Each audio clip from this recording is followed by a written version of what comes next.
नमस्कार, राज्यसभा टीवी के खास कार्यक्रम विशेष में आप सभी का स्वागत है। मैं हूं प्रीति। देश में किसानों की हालत लगातार खराब होती जा रही है। आत्महत्याओं के आंकड़े लगातार बढ़ते जा रहे हैं। क्राइम रिकॉर्ड ब्यूरो के मुताबिक देश में रोजाना 46 किसान आत्महत्या कर रहे हैं।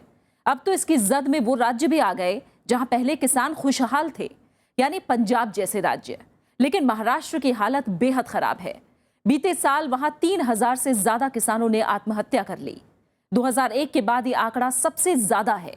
विशेष में आज हम इन तमाम पहलुओं पर बात करेंगे। तो आइए शुरू करते हैं आज का विशेष, दम तोड़ते किसान।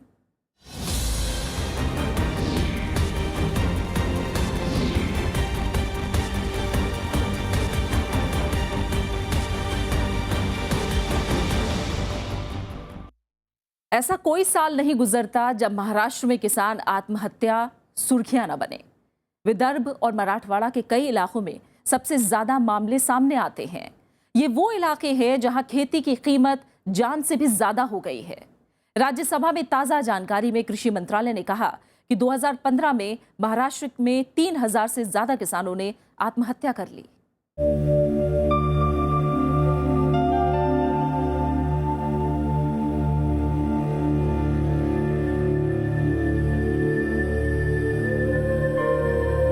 सरकार का कर्जा हो गया, सेठ बनियों का कर्जा हो गया, एमपीबी के लाइन का ठिकाना नहीं, बिल आ रहा है कुछ नहीं, वहाँ जाओ अनसर्ट बिल दे देते हैं, कुछ भी नहीं। किसान मर रहा, जहर खाने को तैयार है। कर्जा हो गया, सरकार का कर्जा हो गया। विदर्भ की ये जमीन कपास और सोयाबीन की पैदावार के लिए देश भर में मशहूर है। लेकिन यही वो जमीन है जहां बीते साल किसानों की मेहनत पसीने के रास्ते बह निकली और हाथ कुछ नहीं आया। नतीजा वही हुआ जो वर्षों से हो रहा है। एक बार फिर महाराष्ट्र गवाह बना ऐसे सच का जिससे उबरने की कोशिश में वो दशकों से लगा है। 2015 में महाराष्ट्र में 3228 किसानों ने खेती बर्बाद होने के चलते आत्महत्या कर ली। पिछले 14 वर्षों में यह आंकड़ा सबसे ज्यादा है। सबसे ज्यादा अमरावती क्षेत्र में 1179, औरंगाबाद में 1130, नासिक में 459, नागपुर में 362, पुणे में 96 और कोंकण में 2 किसानों ने खुदकुशी की। यानी विदर्भ क्षेत्र में बीते साल भी सबसे ज्यादा आत्महत्या के मामले सामने आए। किसान की बर्बादी का नतीजा यह है जब उसको अपनी उपज का जो लागत है वो भी नहीं मिलेगा, कर्जे पे रहेगा। आज किसान की ज़िंदगी कर्जे की ज़िंदगी है, वो कर्ज की ज़िंदगी जी रहा है। आज कोई ऐसा हिंदुस्तान में, महाराष्ट्र में, उत्तर प्रदेश में, मध्य प्रदेश में कहीं एक किसान आप मुझे बता दो जिसके ऊपर कर्जा ना हो। कृषि मंत्री राधा मोहन सिंह ने डी राजा के सवाल के जवाब में राज्यसभा में महाराष्ट्र में किसानों की आत्महत्या की जानकारी दी। उन्होंने बताया कि सरकार की तरफ से इस पर लगाम कसने की कोशिश की जा रही है। महाराष्ट्र सरकार के मुताबिक 3228 किसानों में से 841 पीड़ित परिवारों को मुआवजा दिया गया है, जबकि 903 को इसके लिए अयोग्य पाया गया। सरकार के मुताबिक 484 मामलों की जांच चल रही है। मृतक किसानों के परिवार को 1 लाख रुपए का मुआवजा दिया गया। जानकारों की माने तो महाराष्ट्र में आत्महत्या संस्थागत रूप ले चुकी है। सरकार के कदम को नाकाफी मानते हुए विपक्ष ने महाराष्ट्र विधानसभा में तीखा विरोध जताया। विपक्ष की मांग है कि सरकार किसानों के सारे कर्ज माफ करे। नहीं, सरकार कोई बात सुनने को तैयार नहीं है। प्रदेश के अंदर हजारों की तादाद में शेतकरी आत्महत्या कर रहे हैं, गारपीट हो रही है, किसानों को कोई बात सुनने को तैयार नहीं है। सरकार गूंगी बहरी सरकार है। इस सरकार को जगाने के लिए आज विरोधी पक्ष की तरफ से हम लोग यहाँ पर आंदोलन कर रहे हैं।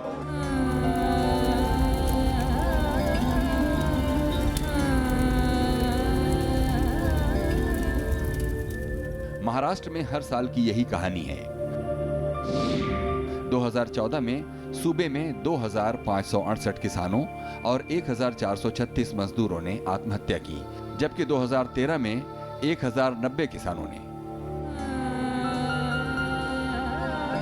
इस साल जब आंकड़े और बढ़ गए तो महाराष्ट्र सरकार को कई नई योजनाओं का ऐलान करना पड़ा। इनमें फसल के लिए कर्ज पर ब्याज माफी, नए चेक डैम्स बनाने और किसानों के लिए बीज बंटवारे का फैसला अहम था। महाराष्ट्र सरकार ने कृषि समृद्धि योजना और बाली राजा चेतना अभियान स्कीम के तहत लघु और दीर्घ अवधि के लिए कर्ज मुहैया कराने की शुरुआत की। हालांकि जानकारों का मानना है कि महाराष्ट्र के लिए ज्यादा गंभीर कदम उठाने की दरकार है। Bureau report, Rajya Sabha TV. Bharat कृषि प्रधान देश है। यहाँ की करीब 60% आबादी कृषि पर निर्भर है, लेकिन आलम यह है कि किसान आत्महत्या करने को मजबूर हैं। पिछले कई साल से यह सिलसिला जारी है और इसकी चपेट में एक नहीं बल्कि कई सूबे हैं।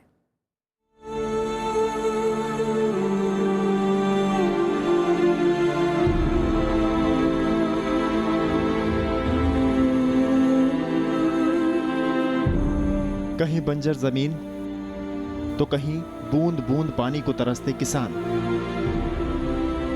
कहीं भारी बारिश से फसलें बर्बाद तो कहीं कर्ज किसान की कमर तोड़ रहा है। वजह अलग अलग हो सकती हैं, लेकिन कड़वी हकीकत एक ही है। हरित भूमि के नाम से दुनिया में मशहूर हिंदुस्तान का किसान हर रोज दम तोड़ रहा है।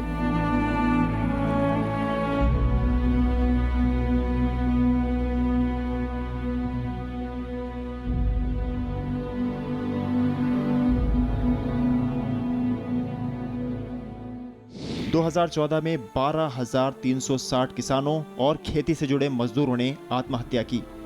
जिन सूबों से आत्महत्या की सबसे ज्यादा खबरें आईं, उनमें महाराष्ट्र, तेलंगाना, आंध्र प्रदेश, कर्नाटक, मध्य प्रदेश और छत्तीसगढ़ शामिल हैं। सबसे ज्यादा खराब हालत महाराष्ट्र की है, जहां 2014 में 2,568 किसानों ने खुदकुशी की। तेलंगाना में 898, मध्य प्रदेश में 826, छत्तीसगढ़ में 443, कर्नाटक में 321, जबकि आंध्र प्रदेश में 160 किसानों ने जान दे दी। बीते एक दशक में जितने किसानों ने आत्महत्या की है, उनमें 2/3 किसान इन्हीं राज्यों के हैं।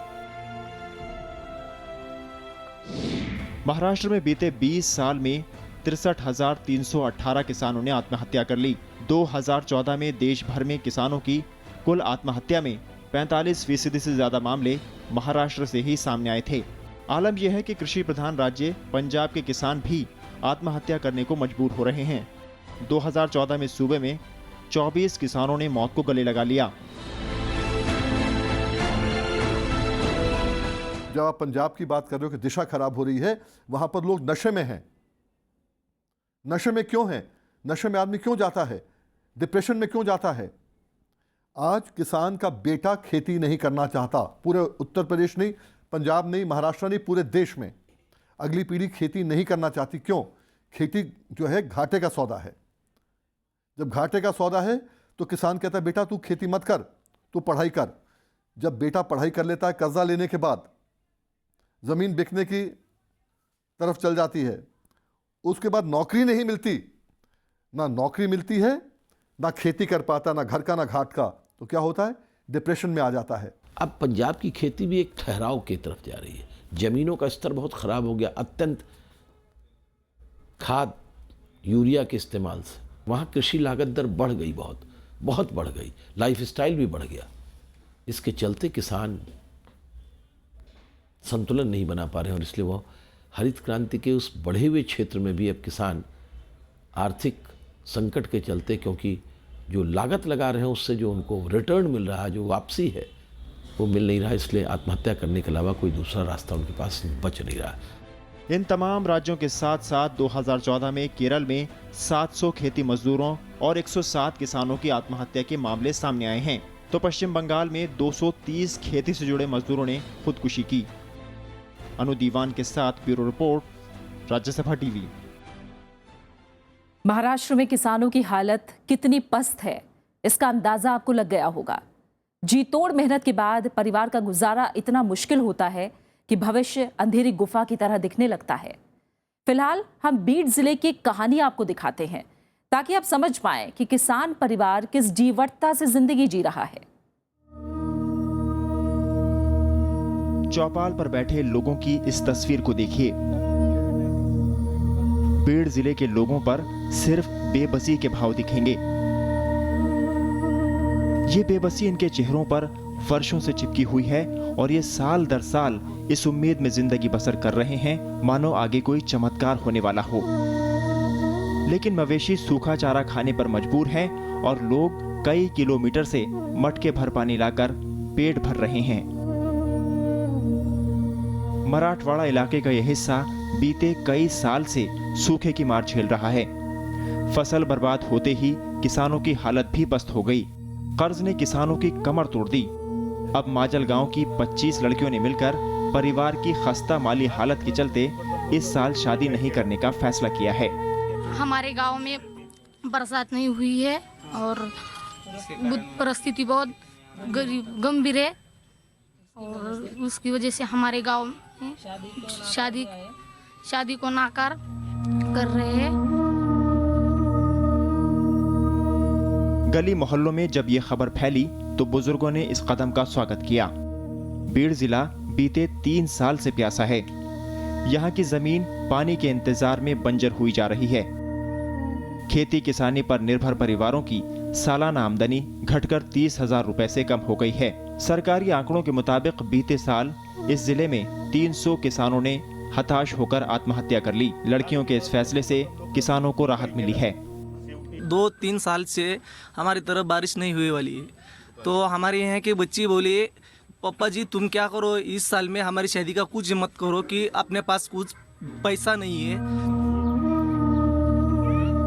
महाराष्ट्र में किसान आत्महत्या के लिए कर्ज का दबाव सबसे बड़ा कारण रहा है।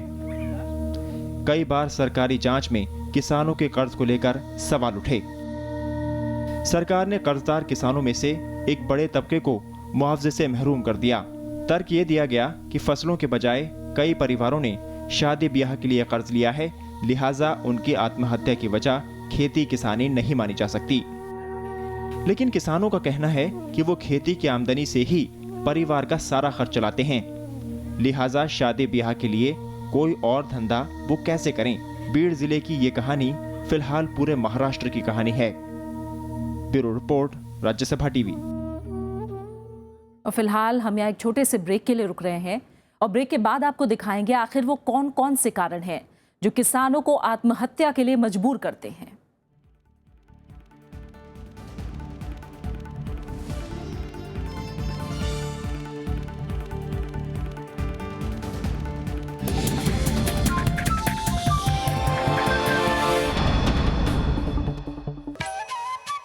आदिवासी आबादी, आदिवासी समाज। राज्यसभा टेलीविजन उठाएगा उनके मुद्दे, बनेगा उनकी आवाज। इस कार्यक्रम में हम आदिवासियों से जुड़े हुए कुछ गंभीर मसलों पर चर्चा कर रहे हैं। एक बाहर जाए, एक घर पर बसा बसीन पड़ा हुआ, तो एक बाहर जाए क्या कमाए। मक्का और ज्वार काटने के बाद में मजदूरी के अलावा दूसरा कोई उपचार नहीं है। ये काम तो करवा देते, लेकिन पिछले 5 साल के आज तक मजदूरों को पैसा नहीं मिला। भारत के टेलीविजन इतिहास में पहली बार भारत के आदिवासियों पर विशेष श्रृंखला मैं भी भारत।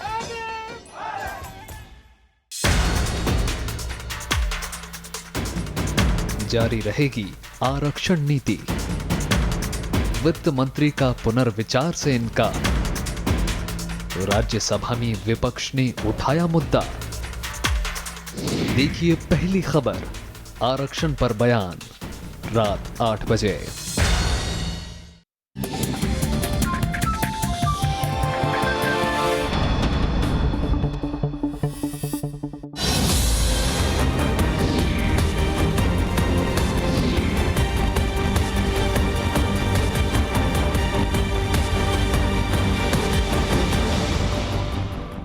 सवाल ये उठता है कि आखिर वो क्या कारण है कि किसानों की आत्महत्या का सिलसिला थम नहीं रहा है।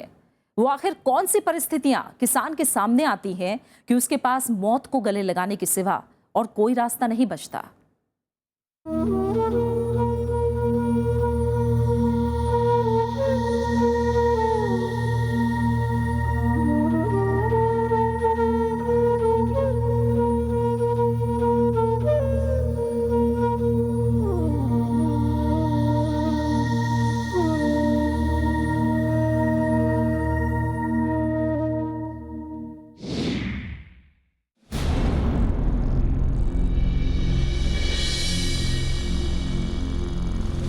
पिछले कई सालों से किसानों के आत्महत्या की सबसे बड़ी वजह निकलकर सामने आई है।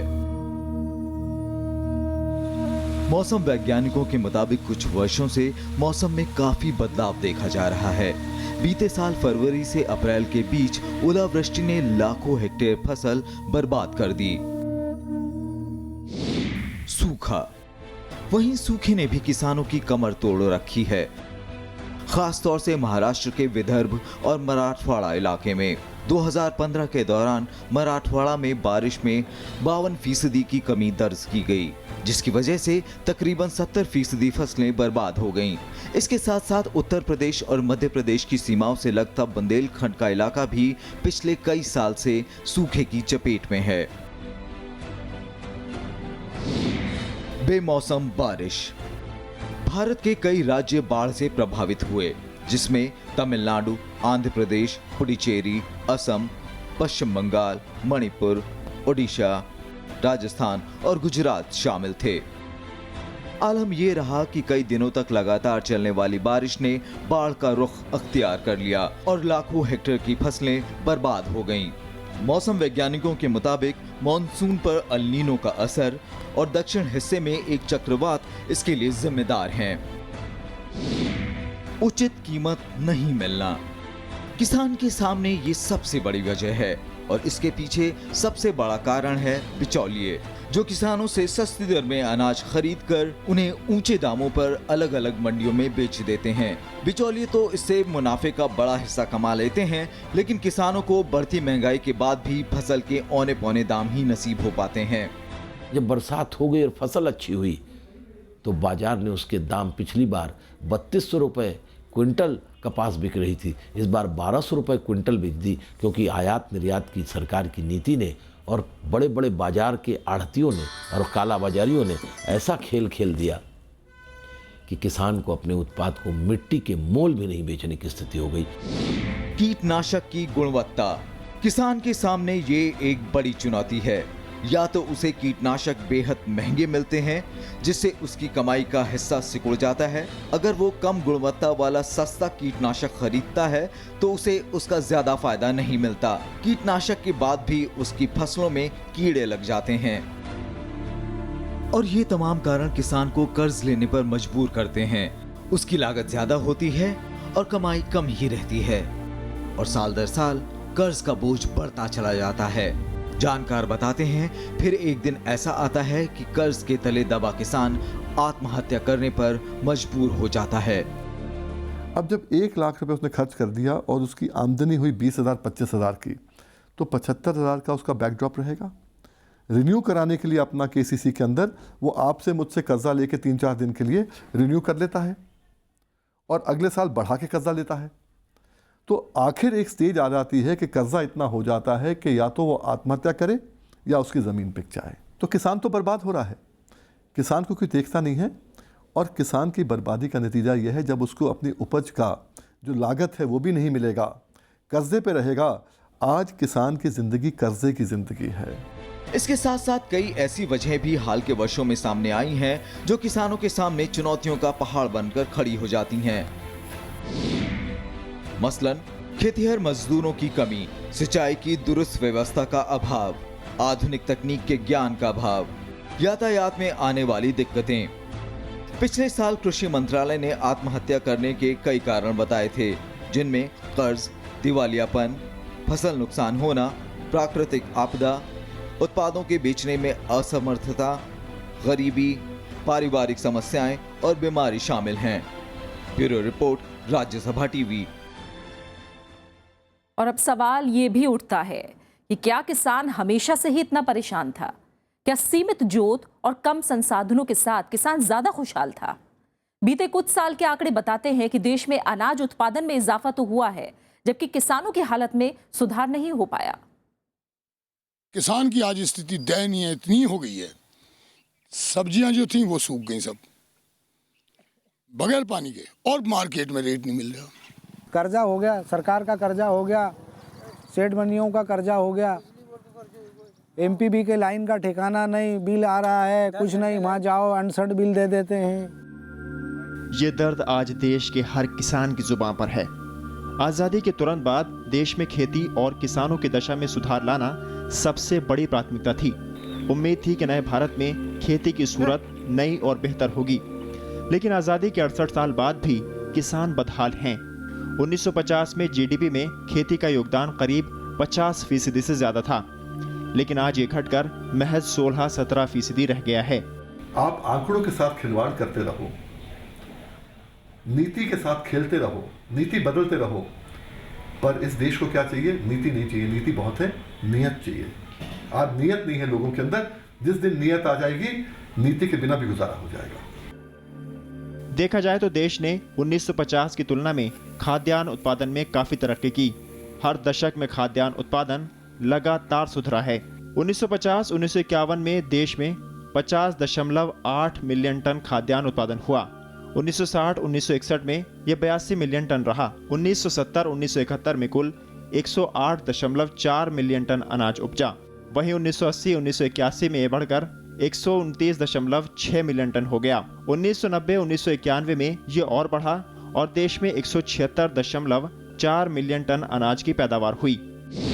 2000-2001 में 196.8 मिलियन टन अनाज पैदा हुआ, जबकि 2008-2009 में 234.4 मिलियन टन, 2009-2010 में 218.1 मिलियन टन, 2010-2011 में 244.5 मिलियन टन और 2011-2012 में 259.29 मिलियन टन खाद्यान्न का उत्पादन हुआ। साफ है कि आज़ादी के तुरंत बाद हम अनाज के मामले में आत्मनिर्भर नहीं थे, लेकिन नई तकनीकों और उन्नत बीजों के इस्तेमाल से हमारी उत्पादन क्षमता धीरे धीरे बढ़ती गई। इसमें 1966-1967 में शुरू हुई हरित क्रांति का बहुत बड़ा हाथ रहा। हरित क्रांति के बदौलत 1969 में 1965 की तुलना में अनाज उत्पादन करीब 50% बढ़ गया। हरित क्रांति में जीन संशोधित बीज और रासायनिक उर्वरकों के इस्तेमाल की अहम भूमिका रही। अब पंजाब की खेती भी एक ठहराव की तरफ जा रही है। जमीनों का स्तर बहुत खराब हो गया, अत्यंत खाद यूरिया के इस्तेमाल से। खाद्यान्न उत्पादन में आत्मनिर्भरता के बावजूद खेती को वह दर्जा नहीं मिला जिसकी उसे दरकार थी। साल दर साल जीडीपी में खेती का योगदान घटता चला गया। 1950-1951 में घरेलू उत्पाद में कृषि का हिस्सा 59.2% था, जो 1982-1983 में घटकर 36.4% और 1990-1991 में 34.9%, जबकि 2001-2002 में 25% रह गया। 2006-2007 के दौरान औसत आधार पर यह घटकर 18.5% रह गया। 2009-2010 में यही आंकड़ा घटकर 14.62% और 2012-2013 में 13.7% हो गया। इसके बाद खेती का जीडीपी में योगदान 14% से नीचे ही ठिठक गया, जबकि किसान परिवारों की औसत मासिक आमदनी 2015 तक महज 6,426 रुपये रह गई, जो एक बड़ी चिंता है। अगली पीढ़ी खेती नहीं करना चाहती। क्यों? खेती जो है घाटे का सौदा है। तो किसान कहता है बेटा तू खेती मत कर, तू पढ़ाई कर। जब बेटा पढ़ाई कर लेता है, कर्जा लेने के बाद ज़मीन बिकने की तरफ चल जाती है, उसके बाद नौकरी नहीं मिलती, ना नौकरी मिलती है, ना खेती कर पाता, ना घर का ना घाट का, तो क्या होता है? डिप्रेशन में आ जाता है। 2011 की जनगणना के मुताबिक देश के कुल कार्मिकों में से लगभग 54.6% कार्मिक खेती से जुड़े कामों से ही अपना गुजारा करते हैं। एक अनुमान के मुताबिक देश में राष्ट्रीय आय का लगभग 28% कृषि से प्राप्त होता है। देश से होने वाले निर्यातों का बड़ा हिस्सा भी कृषि से ही आता है, लेकिन किसान अब भी 1950 वाले हाल पर ही हैं। साल 2001 में देश में 12 करोड़ 73 लाख किसान थे, जो 2011 में घटकर 11 करोड़ 87 लाख रह गए। जाहिर है देश में सिकुड़ती खेती में दम तोड़ते किसानों को खेती से जोड़े रखने के लिए अभी और कदम उठाने की दरकार है। Bureau report, Rajya Sabha TV.